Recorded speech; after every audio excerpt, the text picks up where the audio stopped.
Trinidad and Tobago's Police Service Commission to face questions over its selection process for the country's two highest-ranked cops. Our top story in Caribbean Newsline for Friday, February 2nd from the CMC News Center in Bridgetown.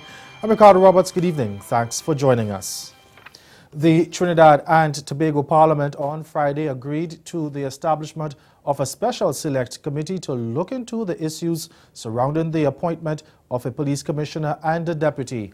The decision came amid public disquiet over the process and procedures used by the Police Commission in nominating two senior police officers, Deodat Dulal Chan and Harold Phillip, for the top posts that have been vacant since 2012. Now, one of the issues surrounding Dulal Chan, who has been nominated to be police chief, is that he has been named in recent weeks in connection with incidents requiring disciplinary action under the Police Complaints Authority. Both Prime Minister Dr. Keith Rowley and Opposition Leader Kamala Persad-Bissessar gave support to the motion to set up a special committee to get all the relevant information regarding the nominations. Under the Constitution, the Police Service Commission, which is charged with the process for selecting the two top positions in the force, is answerable only to the President, who had earlier submitted the two names to Parliament for approval on Friday. But Rowley told legislators that the House needed some questions answered and the process could therefore not be concluded. It's hoped those answers will be obtained by the Special Select Committee, which will be mandated to obtain information, documentation, and or evidence relevant to or touching the concerning the method, process, criterion, and consideration utilized by the Police Service Commission in selection of the candidates. The committee has until March 31st to submit its report. The Belize government is heading back to the Caribbean Court of Justice, the CCJ, to get out of paying a multi-million-dollar international arbitration award. It has filed an application seeking to throw out the CCJ order obtained by Belize Bank Limited in November last year to enforce an arbitration award against the government dating back to 2013, totaling more than 36 million Belize dollars. Both sides are heading back to court in dueling applications in March. Prime Minister Dean Barrow says the government also filed another application calling for the bank's application to be dismissed. He says there is a want of jurisdiction on the part of the CCJ to enforce its own decisions. Last year, the Prime Minister said government legislators would have been afforded a conscience vote in Parliament for approving funds to satisfy the CCJ ruling.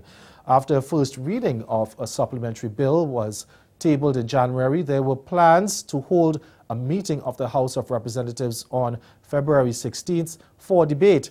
But those plans may be on hold because Barrow says government needs a legal take on whether to proceed with the vote or wait until after the applications are heard in court. I'm not entirely sure because, as you may have known, the Ashcroft Alliance, the Belize Bank, they filed an application for an enforcement order. The hearing of that has now been fixed for March 14th. The government also filed two applications, one concerning the matter of post-judgment interest. It is our contention that as of the date of the CCJ decision in favor of the bank, interest ought to have stopped running at 17% and ought to instead have run at the statutory rate of 6%. So that's as well before the CCJ and is to be heard at the same time as the bank's application. In 2007, the parties entered into an agreement to settle the sums owed under the guarantee. However, no prior parliamentary approval was obtained before that arrangement was made. In 2004, the Belize government guaranteed a loan from the BBL to a private company, Universal Health Services, after the original guarantor, the Development Finance Corporation, a statutory body, fell into financial difficulty. The government is saying, in any event, how can the bank ask for an enforcement order and an order of mandamus against the Minister of Finance when it is quite clear that our constitutional arrangements, as well as the provisions of the Finance and Audit Act, prevent any kind of payment of a judgment debt that is not already provided for by way of the Annual Appropriations Act. Prevent payment except Parliament votes the money. We are taking advice from the lawyers representing us as to whether, in terms of the date having now been fixed for the hearing of all those applications, and in particular that last one, we still ought to proceed with the vote on the 16th of February.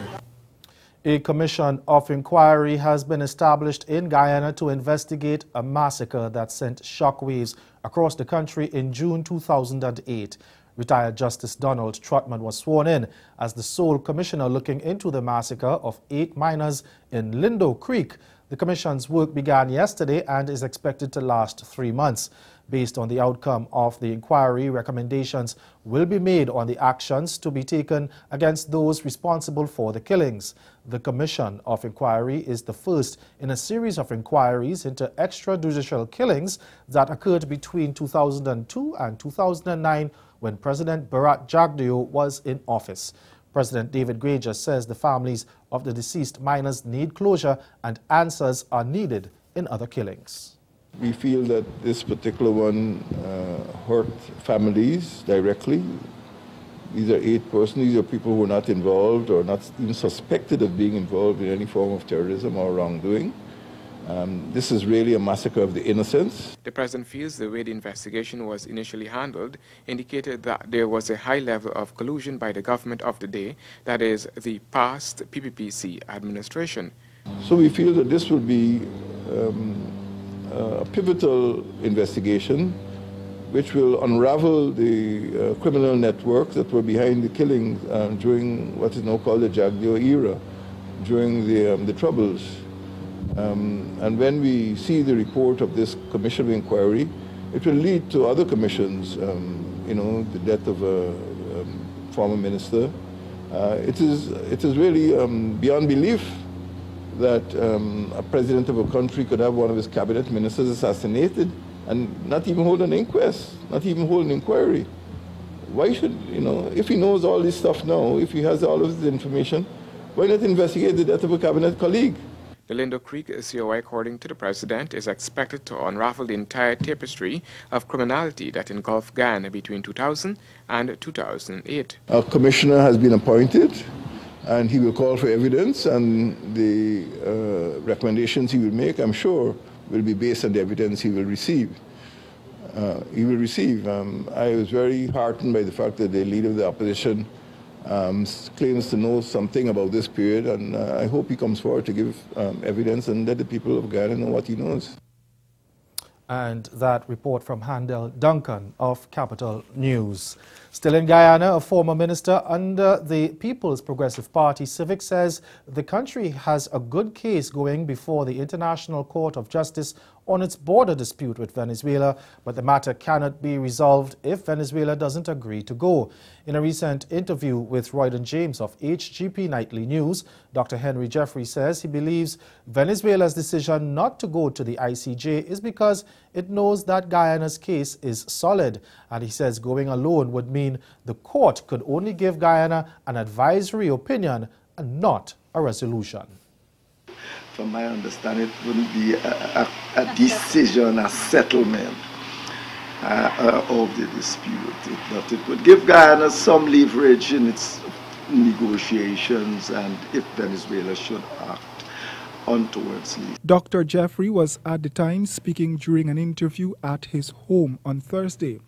Venezuela preferred to have the good offices process continue because the ICJ does not have compulsory jurisdiction over Guyana nor Venezuela. Dr. Jeffrey reasoned that Guyana should now take steps to sign on to the compulsory jurisdiction of the ICJ.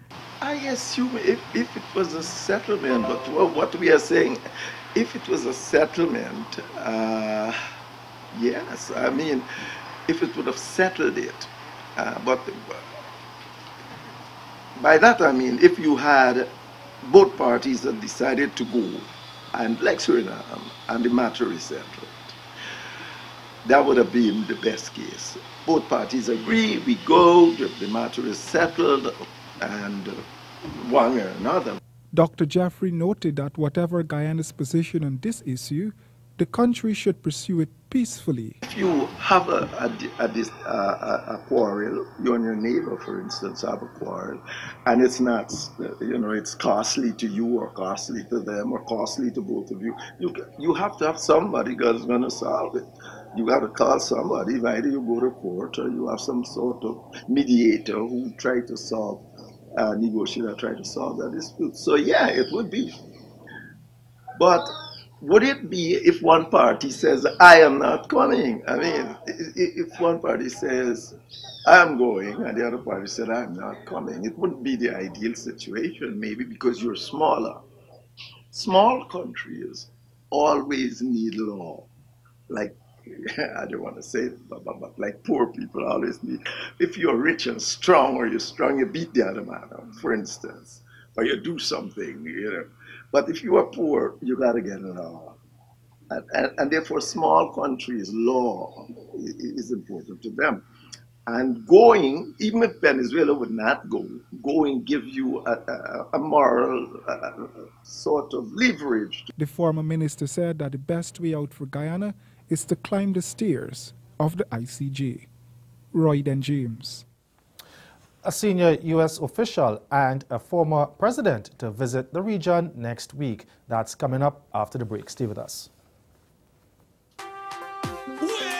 Come, experience cricket action like you have never seen it before at the Super 50 Cricket Festival 2018. 43 matches, Antigua and Barbados. 10 teams, an epic 50-over regional battle, a massive showcase of Caribbean cuisine, and a crowning of the Super 50 Cup champion, and one big after party. Calling all cricket fans, January 30 to February 24. Come for the action, stay for the vibes. Get your tickets now on the ticketing app, and for more details, go to windiescricket.com. Ladies, grab your girlfriends, grab your guys, grab the whole family. Bring them out to the Concord Experience, where we say aloha to Girlfriends Expo and Arts Festival. It's Lays, pineapples, coconuts, cocktails, and so much more Saturday, February 3rd and Sunday, February 4th from 12 noon. Be sure to visit the Hyundai Soundstage, the Arts Village, or enjoy our specialty events such as seminars, the YWCA Charity Brunch, and the Stay Free Pad Parties. And we can't forget the fashion shows on the Neutrogena main stage. So get your early bird tickets now for only $20 from all Ticket Pal box offices, Cook's Finest, and all Italia Coffee locations, or enjoy the all-inclusive VIP foodie experience for only $80. Art parties, rejuvenation, shopping, food, and good friends. It's Girlfriends Expo and Arts Festival 2018. Aloha! Thanks to Hyundai, Easy Pave Hardware, M Money by Bit, IGM Stage Lighting, Purity Bakeries, Y103.3 FM, The Spa Lounge, NCF, Sun General Insurance, and Trident 10 TV.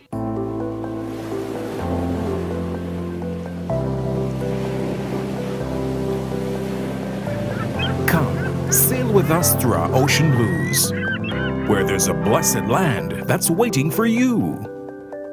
Shh, look, listen, feel, realize your dream escape that's magically surreal.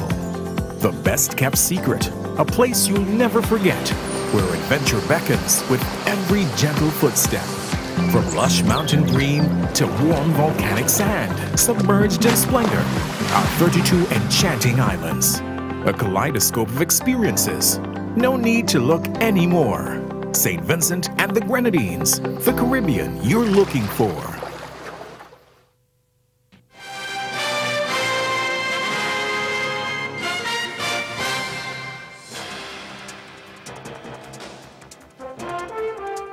U.S. Secretary of State Rex Tillerson is set to visit Jamaica next week, and former Prime Minister P.J. Patterson is urging the Andrew Holness administration to push its own policy agenda during the discussions. We get more in this TVJ report. The U.S. State Department, in announcing the visit to Jamaica and other countries in the hemisphere last week, said Secretary Tillerson would seek to promote security issues, economic prosperity, energy security, and democracy. But Mr. Patterson wants Jamaica to pursue its own national interests in those discussions.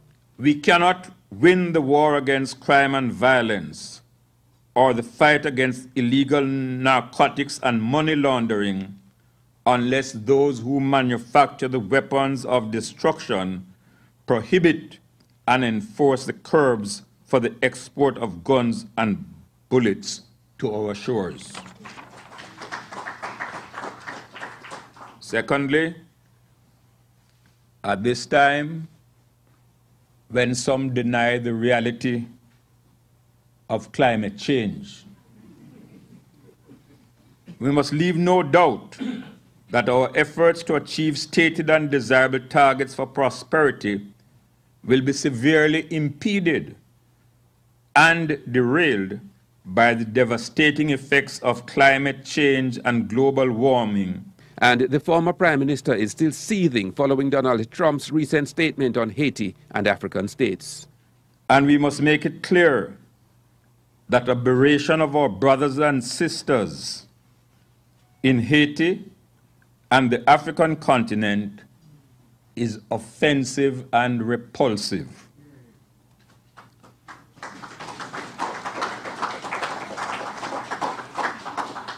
We renounce any form of rhetoric which is divisive or racist.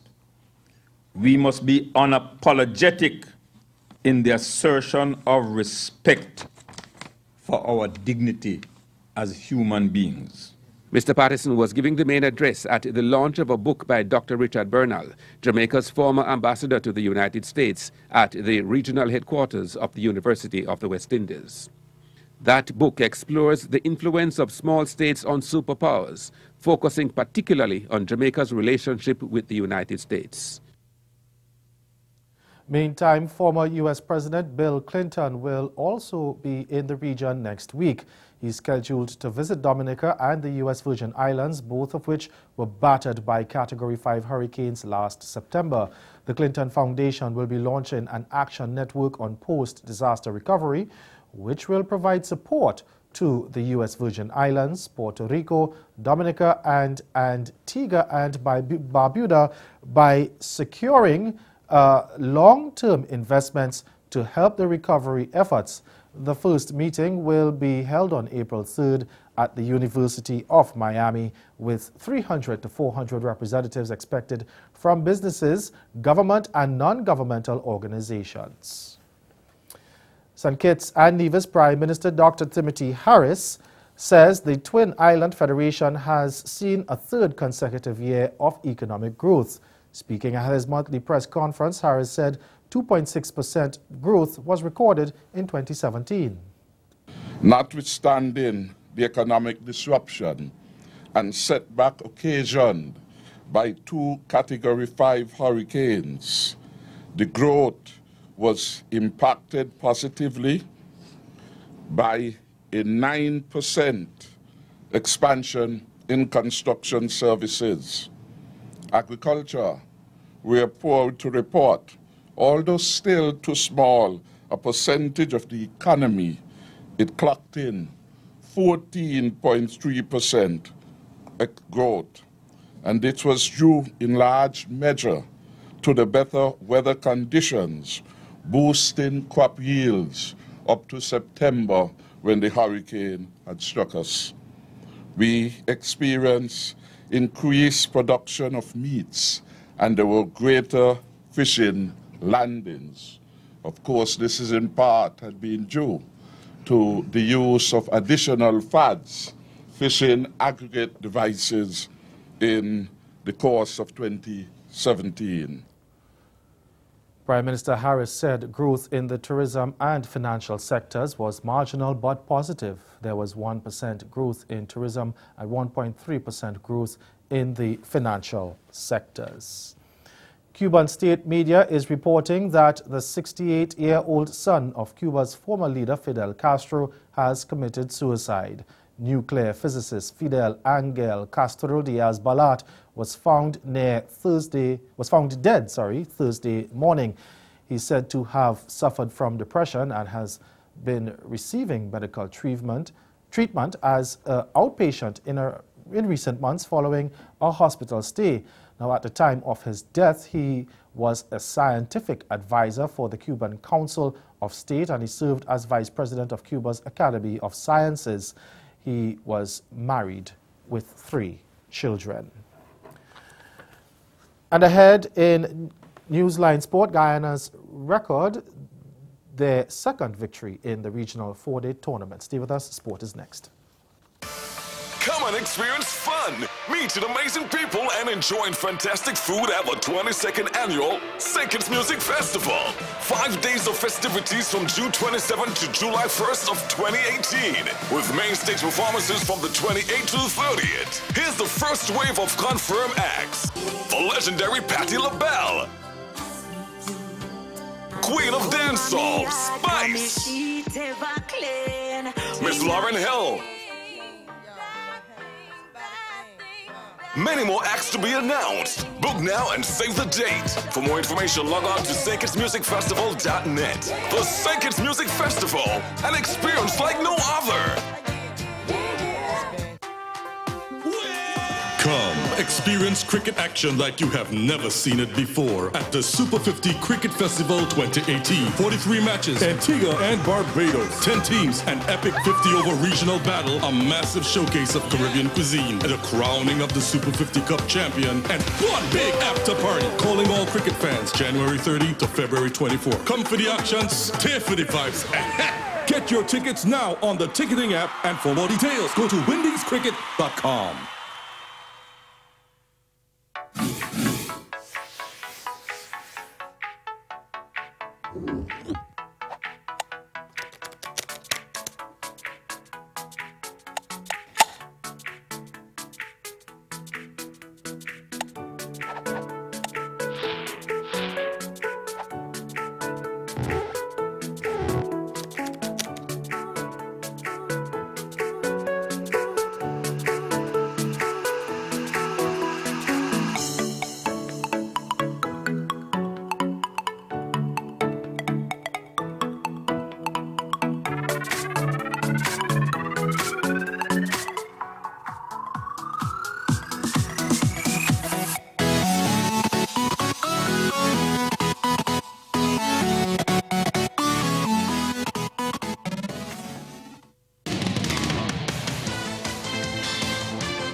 A superb one-day turn from Shimron Hetmeyer had Guyana Jaguars cruising to their second victory in the regional Super 50 tournament. They beat the United States by 8 wickets in Antigua on Friday. The Guyanese batsman smashed 103 from 69 balls in Jaguars' reply to the USA's 188 for 8 in their 50 overs to finish on 191 for 2 in 35 overs. Leon Johnson added an unbeaten 50 from 63 balls, while Raymond Reefer was not out on 11. Shivnarine Chandapal retired hurt on 8. Earlier, Guyana's bowling attack claimed 2 early wickets, those of opening batsman Sonny Sohal and Jashkaran Malhotra, both of whom were dismissed for a duck in the first over. Now, it was Jamaican-born batsman Xavier Marshall who brought some stability in the batting lineup for the U.S. as he hammered 51 from 83 balls. Elmore Hutchinson chipped in with 45. Fast bowler Kimo Paul, left-arm seamer Raymond Reefer, all-rounder Clinton Pestano, medium pacer Shafane Rutherford, left-arm spinner Verasamy Purmall, and leg spinner Devendra Bishu all picked up 1 wicket each. And Leeward Islands Hurricanes put down a commanding total in their day-night fixture against Jamaica Scorpions. That match is currently underway. Marlon Samuels smashed an unbeaten 106 as the side finished on 287 for 5 in their allotted 50 overs. Munson Hodge added 61 while Kieran Powell scored 44 and Devon Thomas added 27. Chris Gale was instrumental in the bowling attack, taking 2 wickets for 41 runs. And still in cricket, it was carded as a day-night affair, but Trinidad and Tobago required less than 3 hours to dispose of a listless combined campuses and colleges Marooners by 9 wickets in their second match on Thursday. Off-spinner Sunil Narayan was brilliant, claiming 5 for 10 from 7.4 overs to sink Marooners for 101 of 25.4 overs after the Barbados-based unit opted to bat first at Kensington Oval. Left-arm seamer Sheldon Cottrell picked up 3 for 40, while left-arm spinner Carrie Pear took 2 for 15. There was no sign of the imminent collapse as the pair navigated the Red Force attack, but the introduction of Narayan and Pear changed the game. Pear broke the stand when he removed Hines in the 11th over, and Utley followed in the 18th when Narayan trapped him LBW. Narayan then worked his magic as Marooners lost their last 6 wickets for 13 runs. Veteran left-hander Ryan Hines top-scored with a stroke-filled 52 from 19 balls, but he was just one of 2 batsmen to reach double figures. And finally, West Indies T20 star Kieran Pollard was kept scoreless of the final ball of the match, with Melbourne Renegades requiring 3 runs for victory as Adelaide strikers held their nerve to pull off a nerve-jangling win and book their place in the final of the Big Bash League on Friday. Captain Travis had earlier smashed an unbeaten 85 from 57 deliveries as strikers reached a competitive 178 for 5 of their 20 overs after electing to bat first. He put on 104 for the second wicket, with Jake Weatherhead, who 57 came off 43 balls, now chasing 179. Renegades battled Marcus Harris, struck 45. Tom Cooper struck an unbeaten 36, while Pollard finished unbeaten on 29. Tim Ludman chipped in with 28 and Windies all-rounder Dwayne Bravo 26, but Renegades still found themselves needing 13 runs for victory at the start of the final over. And stay with us, we'll be right back.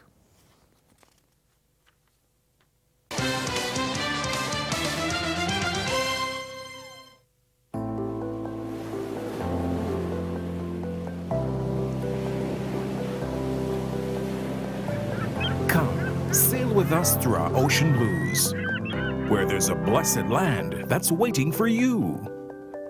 Shh, look, listen, feel, realize your dream escape that's magically surreal. The best kept secret, a place you'll never forget, where adventure beckons with every gentle footstep. From lush mountain green to warm volcanic sand, submerged in splendor, our 32 enchanting islands. A kaleidoscope of experiences. No need to look anymore. St. Vincent and the Grenadines, the Caribbean you're looking for. Again, the major developments of this day. The Trinidad and Tobago Police Service Commission to face questions over its selection process for the country's 2 highest-ranked cups. They say the Trinidad and Tobago Parliament on Friday agreed to the establishment of a special committee to select or to look at the issues surrounding the appointment of a police commissioner and deputy. That's Caribbean Newsline. For news and sport round the clock, log on to CarnaNews.com. We'll be back here again on Monday. But from all of us at CMC News, thank you for watching. Have yourselves a good night.